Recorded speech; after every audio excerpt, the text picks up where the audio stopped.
That's not getting out there. I'm just kidding. All right. Well, I think that each one of us, when we talk about somebody's right to have an opinion about something, and in today's social media environment, there's nothing you can do to stop it. So how do I view it? I think it's Ricky's opportunity to tell his side of the story. It makes it difficult for me being the DVP and my interaction with Washington, D.C., because it's kind of critical of Washington, D.C. But I don't think that we should ever become the kind of organization, the kind of union that buries any of our issues. If they need to get out, they need to get out. If this is the way it's going to get out and make us better, I'm okay with that. We need to answer tough questions. We need to answer for our activities. We take positions, and we got to justify those. And so I've always been supportive of that. It's a social media environment. Before, you would have had somebody would have sent a letter, and they probably would have dropped it in a trash can, probably, if they didn't want to read it.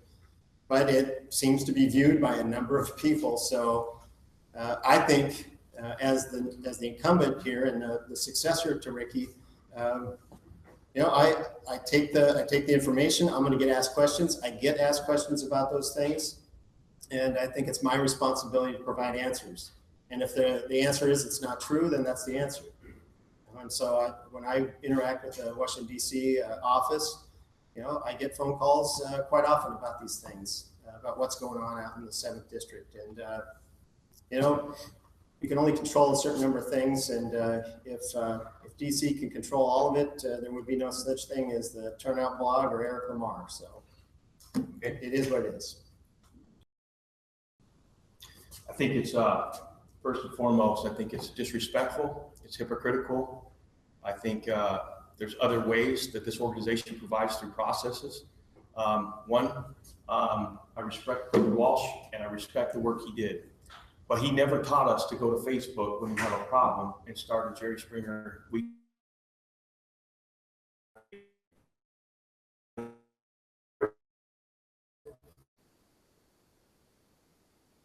Around the country about what union, Scott Walker, the Freedom Foundation, all these organizations don't even have to click on this to like it, to watch it. And they can say right here, this is what's going on in the union. This is why you don't need to be a part of it. They're all crooked. I think DVP Walsh, I don't claim to know everything, all the ins and outs, but I would say this, it's one-sided. He had an opportunity to stand up, go through the process, just like I did. And I would offer to anybody to stand up and go through that process versus airing dirty laundry of this organization, which is very strong and creates divisiveness. So I stand behind every piece of that. Ricky Walsh never taught us to go to the media. He never taught us to go to social media. He told us to work it out at the table. That's what's called private proceedings of this union. And if there's things that need to be cleaned up, it's not just when you're on the outside. It's when you're at that table. And I think it's challenging for myself to watch and hear about it, to take phone calls across this international, and to damage the good work of the rest of the 7th District that the members are doing day in and day out with our fire pack contributions, the day-to-day work that we're doing in our union halls, and organizing with new members. It takes away from that because this has become about Ricky. This is not about Ricky, this is about us. And there's another way to vet that.